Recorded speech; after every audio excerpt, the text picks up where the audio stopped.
Hello friends, स्वागत है आपका हमारे YouTube channel GK JS study point में। तो भी कैसे हैं आप सभी? आई होप आप सब अच्छे होंगे, आपकी तैयारी काफ़ी अच्छी चल रही होगी।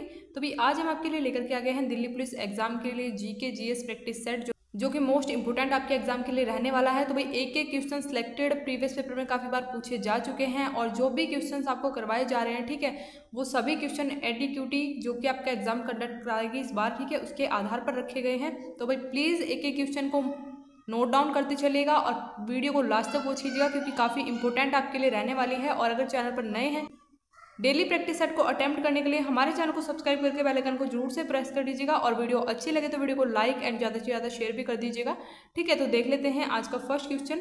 तो भाई सभी क्वेश्चन को इंपॉर्टेंट फैक्ट के साथ कवर करने वाले हैं, ठीक है।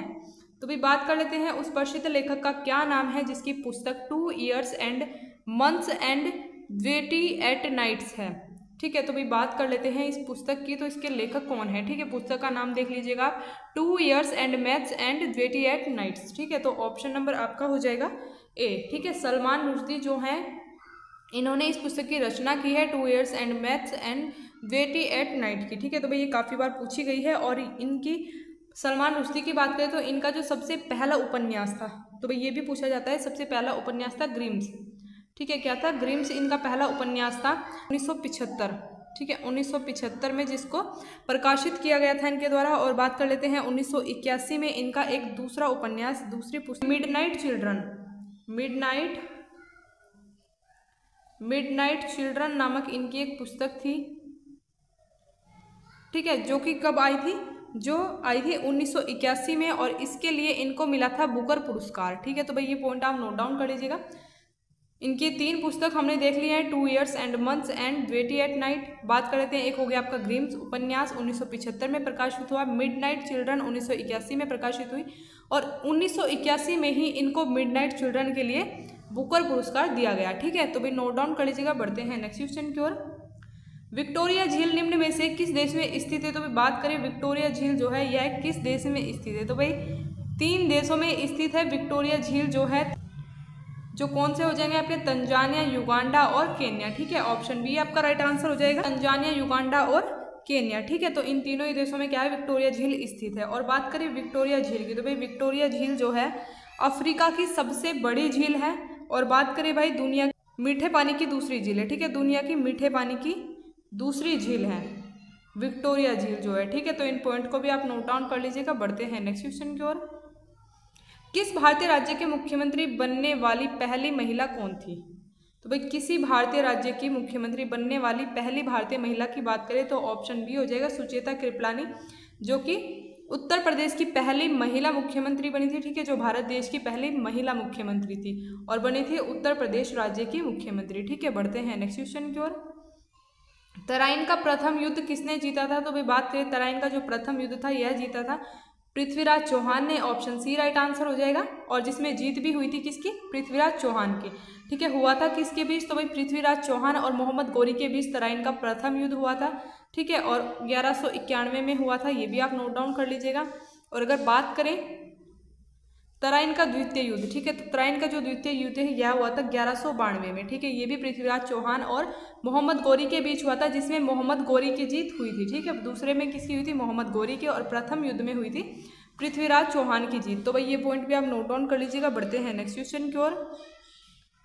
निम्नलिखित में से कौन सा भारत में प्रत्यक्ष कर का उदाहरण है?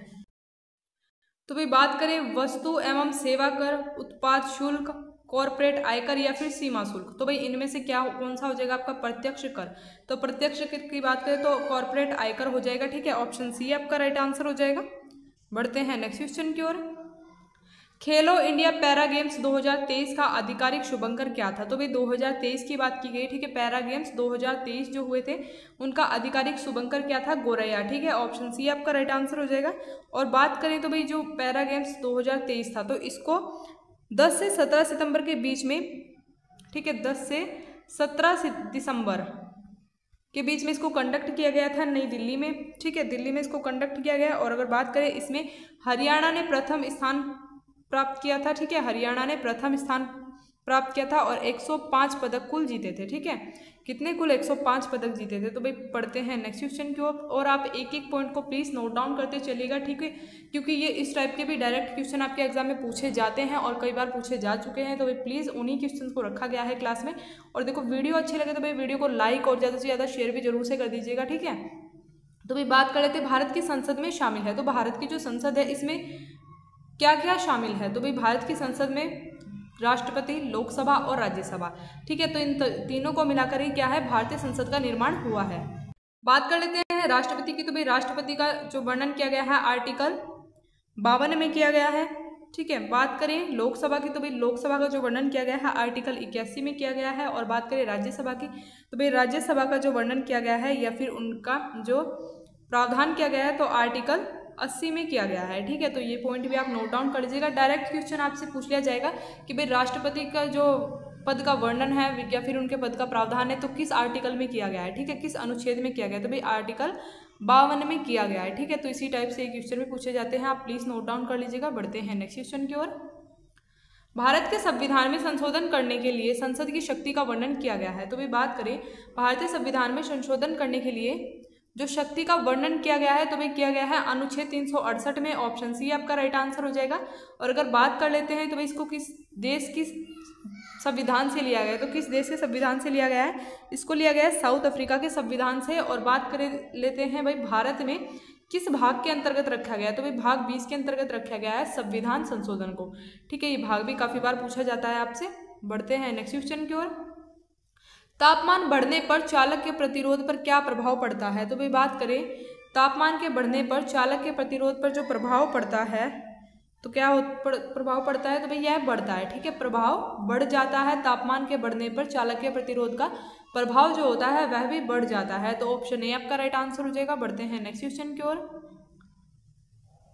कोलार बांध कोलार नदी पर बनाया गया है, निम्नलिखित में से किस नदी घाटी में बांध स्थित है? तो भाई बात करें कोलार बांध जो है यह कोलार नदी पर बनाया गया है और इनमें से किस नदी घाटी पर यह बांध स्थित है? तो भाई ऑप्शन हो जाएगा आपका डी। ठीक है, नर्मदा बेसिन पर स्थित है यह जो बांध है। ठीक है, नर्मदा बेसिन पर स्थित है। ठीक है, बढ़ते हैं नेक्स्ट क्वेश्चन की ओर। भारत के 2011 की जनगणना के अनुसार किस महासागर की जनसंख्या दूसरे स्थान पर है? तो भाई बात करें किस महानगर की जनसंख्या जो है दूसरे स्थान पर है? ठीक है, 2011 की जनगणना के अनुसार। तो भाई बात करें प्रथम स्थान किस महानगर का है? ठीक है, जनसंख्या में मुंबई का जो प्रथम स्थान है 2011 की जनगणना के अनुसार। लेकिन आपसे पूछा गया है दूसरा महानगर कौन सा है? तो भाई दिल्ली आपका राइट आंसर हो जाएगा। ठीक है, दिल्ली में जो है 2011 की जनगणना के अनुसार दूसरे स्थान पर रखा गया है। ठीक है, बढ़ते हैं नेक्स्ट क्वेश्चन की ओर। किस पंचवर्षीय योजना को महानलो 20 योजना भी कहा जाता है? तो भाई किस पंचवर्षीय योजना को कहा गया है महानलो 20 योजना? तो ऑप्शन हो जाएगा आपका बी। ठीक है, द्वितीय पंचवर्षीय योजना जो है इसको क्या कहा गया है? महानलो 20 योजना भी कहा गया है। ठीक है, तो ऑप्शन बी आपका राइट आंसर हो जाएगा। और बात कर लेते हैं प्रथम पंचवर्षीय योजना की। तो भाई यह किस पर आधारित है? हेराल्ड डोमर मॉडल पर स्थित है। ठीक है, हेराल्ड, ये आपसे डायरेक्ट पूछा जाता है, हेराल्ड डोमर मॉडल पर आधारित है। ठीक है, हेराल्ड डोमर मॉडल पर आधारित है प्रथम पंचवर्षीय योजना। और द्वितीय पंचवर्षीय योजना महानलो 20 योजना पर आधारित है। ठीक है, या फिर इसको महानलो 20 योजना भी कहा जाता है। ठीक है, बढ़ते हैं नेक्स्ट क्वेश्चन की ओर। ब्रह्म समाज पहले किस नाम से जाना जाता था? तो भाई ब्रह्म समाज को पहले क्या कहा जाता था? प्रार्थना समाज, ब्रह्म सभा, आर्य समाज या फिर वेद समाज? तो भाई अगर आपको किसी भी क्वेश्चन का आंसर पता है तो भाई प्लीज़ आप कमेंट में आंसर भी जरूर कीजिएगा। ठीक है, तो बात करें ब्रह्म समाज की तो ब्रह्म समाज का जो पहला नाम था तो उसको कहा जाता था ब्रह्म सभा। ठीक है, ऑप्शन बी राइट आंसर हो जाएगा। और भाई ब्रह्म सभा की बात करें तो 1828 में इसकी स्थापना हुई थी और 1830 से, ठीक है, 1830 से फिर इसको क्या कहा जाने लगा था? ब्रह्म समाज कहा जाने लगा था ब्रह्म सभा को। ठीक है, 1830 से। और अगर हम बात कर लेते हैं प्रार्थना समाज की तो भाई प्रार्थना समाज की अगर हम बात करें तो प्रार्थना समाज का जो गठन किया था आत्माराम पांडुरंग ने किया था। ठीक है, आत्माराम पांडुरंग ने इसकी स्थापना की थी प्रार्थना समाज की। और किस वर्ष की थी? तो भाई 1867 में। ठीक है, कब की थी? 1867 में बॉम्बे में इसकी स्थापना की गई थी। ठीक है, बॉम्बे में प्रार्थना समाज की स्थापना की गई। बात करें आर्य समाज की तो भाई आर्य समाज की जो है स्थापना की गई थी 1875 में। इसकी स्थापना भी बॉम्बे में की गई थी। और किसके द्वारा की गई थी? तो भाई दयानंद सरस्वती के द्वारा आर्य समाज की स्थापना की गई। बात करें वेद समाज की तो भाई वेद समाज की स्थापना की गई थी 1864 में, ठीक है, आप नोट डाउन करते चलेगा। 1864 में की गई थी मद्रास में। और बात करें किसके द्वारा, तो भाई श्री धरलू नायडू और केशव चंद्र सेन के द्वारा वेद समाज की स्थापना की गई थी, ठीक है। किसके द्वारा, धरलू नायडू और केशव चंद्र सेन के। तो भाई ये डायरेक्ट क्वेश्चन आपसे पूछा जाता है, काफ़ी बार पूछा गया है, ठीक है। तो नोट डाउन करिएगा आप सभी पॉइंट को। जो भी आपसे समझ ना आए, ठीक है, जो भी आपकी क्वेरी, आपका क्वेश्चन हो तो आप कमेंट करके पूछ सकते हैं, ठीक है। बढ़ते हैं नेक्स्ट क्वेश्चन की ओर। राज्यसभा के प्रथम सभापति कौन थे, तो भी बात करें राज्यसभा के जो प्रथम सभापति थे तो भाई कौन हो जाएंगे, तो ऑप्शन डी आपका राइट आंसर हो जाएगा। डॉक्टर सर्वपल्ली राधाकृष्णन जो थे राज्यसभा के प्रथम सभापति थे।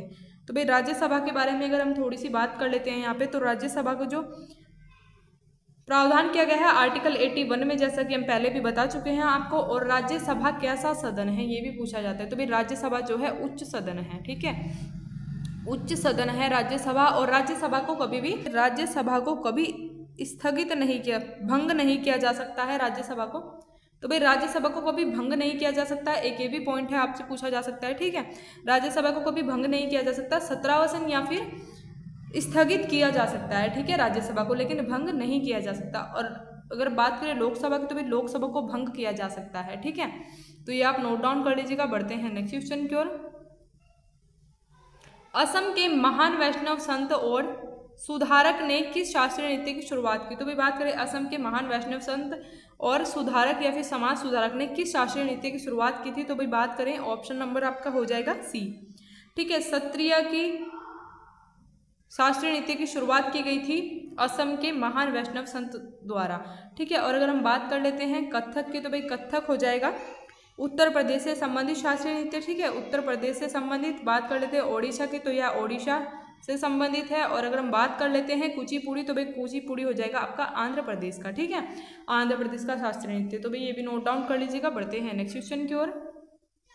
निम्न में से कौन सा व्यक्ति नड वाद्य यंत्र बजाने के लिए प्रसिद्ध है, तो भाई कौन सा व्यक्ति है जो नड वाद्य यंत्र बजाने के लिए प्रसिद्ध है, तो ऑप्शन हो जाएगा आपका सी, ठीक है, कर्णाभील। कर्णाभील जो है यह नड वाद्य यंत्र बजाने के लिए प्रसिद्ध है। बढ़ते हैं नेक्स्ट क्वेश्चन की ओर।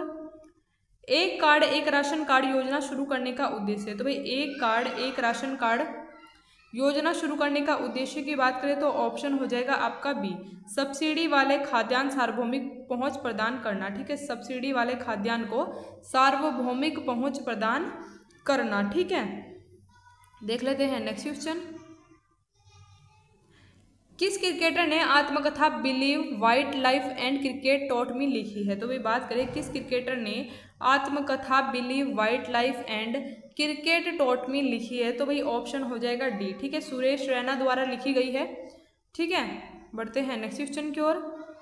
भारत की संघ कार्यकारिणी में निम्नलिखित में से कौन शामिल नहीं है, तो भाई भारत की संघ कार्यकारिणी की बात करें तो इसमें शामिल नहीं है, तो भाई कौन शामिल नहीं है इनमें से, तो ऑप्शन हो जाएगा आपका ऑप्शन नंबर डी, ठीक है, राज्य के मुख्यमंत्री। तो भाई राज्य के मुख्यमंत्री जो हैं भारत की संघ कार्यकारिणी में शामिल नहीं है, ठीक है। बढ़ते हैं नेक्स्ट क्वेश्चन की ओर।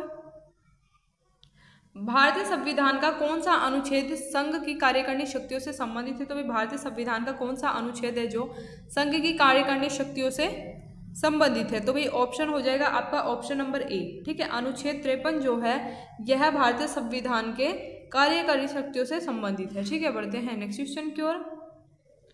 समवर्ती सूची के किसी विषय पर संघ और राज्य के कानून के बीच टकराव की स्थिति में कौन सा कानून लागू होता है, तो भाई देखिए बात करें अनुसूची 7 जो है, ठीक है, अनुसूची जो 7वीं अनुसूची है आपकी, इसमें क्या किया गया है, इसमें आपको 3 सूचियां दी गई हैं, ठीक है, 3 सूची इसमें रखी गई है। पहली आपकी हो जाएगी संघ सूची, ठीक है, संघ सूची, दूसरी आपकी हो जाएगी राज्य सूची और एक आपकी हो जाएगी समवर्ती सूची, ठीक है, ये आपने सभी ने पढ़ा होगा समवर्ती सूची, ठीक है। तो अगर हम बात कर लेते हैं संघ सूची की, तो भाई संघ सूची जो है इसका क्या, इस पे क्या होता है, संघ सूची में होता है जो भी कानून बनाए जाएंगे, ठीक है, जो भी कार्य किए जाएंगे तो इसमें संघ के अंडर में यानी कि सेंट्रल गवर्नमेंट के अंडर में सारी चीज़ें होती हैं इसमें, ठीक है, जो भी कानून वगैरह बनाए जाते हैं। बात कर लेते हैं राज्य सूची की, तो भाई राज्य सूची में क्या है, स्टेट गवर्नमेंट के कंट्रोल में होता है सब कुछ। लेकिन अगर समवर्ती सूची की बात करें तो भाई समवर्ती सूची में संघ और राज्य, ठीक है, दोनों ही कानून बना सकते हैं। लेकिन अगर इन दोनों के बीच में टकराव हो जाए, ठीक है, जिस टाइप से आपसे क्वेश्चन पूछा गया है, दोनों में टकराव की स्थिति आ जाए, ठीक है, मतभेद हो जाए, तो फिर किसकी चलेगी इनमें से, ठीक है, तो भाई फिर आपकी क्या है, सेंट्रल गवर्नमेंट की चलेगी, यानी कि फिर संघ सूची की चलेगी, ठीक है। तो फिर संघ कानून बना सकता है, संघ सूची द्वारा कानून बनाए जाएंगे, तो ऑप्शन ए आपका राइट आंसर हो जाएगा, ठीक है, संघ द्वारा कानून बनाया जाएगा। तो भाई आपको क्लियर हुआ यहाँ से, ठीक है, तो अगर क्लियर हुआ तो भाई प्लीज़ आप कमेंट में भी बता दीजिएगा, ठीक है। क्लास में सब कुछ एक्सप्लेनेशन जो भी है आपको सही से समझ आ रहा है या नहीं आ रहा है, ठीक है। तो बढ़ते हैं नेक्स्ट क्वेश्चन की ओर। यदि कोई व्यक्ति संसद सदस्य बने बिना मंत्री या प्रधानमंत्री बन जाता है तो उसे डैश महीनों के भीतर संसद के लिए निर्वाचित होना, अन्यथा उसे पद छोड़ना होगा। तो भाई यदि कोई व्यक्ति है जो कि संसद का सदस्य बने बिना मंत्री या प्रधानमंत्री पद पर चला गया, ठीक है, तो उसको कितने महीनों के भीतर संसद के लिए निर्वाचित होना अनिवार्य होता है या फिर उसको पद छोड़ना होगा। तो भाई ऑप्शन आपका हो जाएगा बी, ठीक है, 6 महीनों के अंदर अंदर या तो उसे संसद के लिए निर्वाचित होना होगा या फिर उसको अपना जो प्रधानमंत्री या फिर मंत्री का जो भी पद है या फिर उसको पद छोड़ना पड़ेगा, ठीक है। तो ऑप्शन बी आप नोट डाउन कर लीजिएगा। बढ़ते हैं नेक्स्ट क्वेश्चन की ओर। नवरेह मुख्य रूप से निम्नलिखित में से किस समुदाय द्वारा मनाया जाता है। तो भाई नवरेह की बात करें, नवरेह जो एक त्यौहार है, ठीक है, ये न्यू ईयर फेस्टिवल होता है, ठीक है, न्यू ईयर फेस्टिवल मनाया जाता है कश्मीरी पंडितों द्वारा, ठीक है, ऑप्शन बी यहाँ पे राइट आंसर हो जाएगा। तो भाई कश्मीरी पंडितों द्वारा मनाया जाता है नवरेह फेस्टिवल, ठीक है। बढ़ते हैं नेक्स्ट क्वेश्चन की ओर। अटल पेंशन योजना का उद्देश्य जनसंख्या के किस वर्ग को पेंशन लाभ प्रदान करना है। तो भी बात करें अटल पेंशन योजना जो है इसका उद्देश्य जनसंख्या के किस वर्ग को लाभ प्रदान करना है। तो भाई ऑप्शन आपका हो जाएगा यहाँ पे संगठित क्षेत्र के श्रमिक, ठीक है, असंगठित क्षेत्र के श्रमिक, यानी कि ऑप्शन सी राइट आंसर हो जाएगा। बढ़ते हैं नेक्स्ट क्वेश्चन की ओर।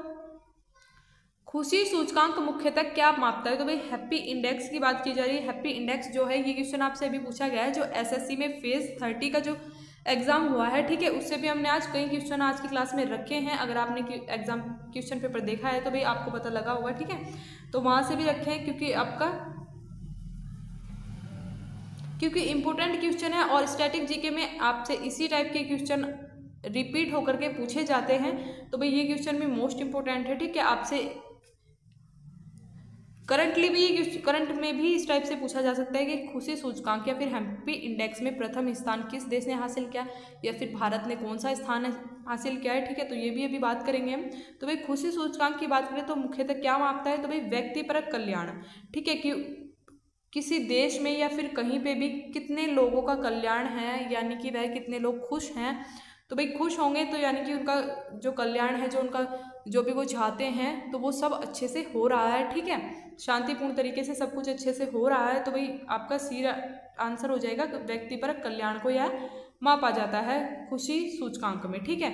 लेकिन अगर हम बात कर लेते हैं तो भाई खुशी सूचकांक जो है या फिर हैप्पी इंडेक्स जो है इसमें कुल 147 देश है, ठीक है, 147 देश थे कुल, जिसमें पहला स्थान जो है फिनलैंड ने हासिल किया, ठीक है। तो भाई फिनलैंड को पहला स्थान मिला है और लगातार 8वीं बार हैप्पी इंडेक्स में प्रथम स्थान पर रहा है फिनलैंड। लेकिन अगर हम बात करें तो भाई 147 देशों में से भारत को जो स्थान मिला है 118वां स्थान मिला है, ठीक है। तो आप ये भी नोट डाउन कर लीजिएगा सभी पॉइंट्स को। फिनलैंड लगातार 8वीं बार इसमें प्रथम स्थान हासिल किया है और भाई 147 देश थे कुल, जिसमें कि भारत ने 118वां स्थान हासिल किया है, ठीक है। बढ़ते हैं नेक्स्ट क्वेश्चन की ओर। तो भाई ये थे आज के हमारे कुछ इंपॉर्टेंट क्वेश्चन। आई होप आपको क्लास अच्छी लगी होगी। वीडियो अच्छी लगी तो वीडियो को लाइक एंड शेयर जरूर से कर दीजिएगा। और भाई इसी टाइप से डेली दिल्ली पुलिस के लिए प्रैक्टिस सेट अटेम्प्ट करने के लिए हमारे चैनल को सब्सक्राइब करके बेल आइकन को जरूर से प्रेस कर लीजिएगा, जिससे आपके पास डेली की क्लास की नोटिफिकेशन टाइम से पहुंच जाए।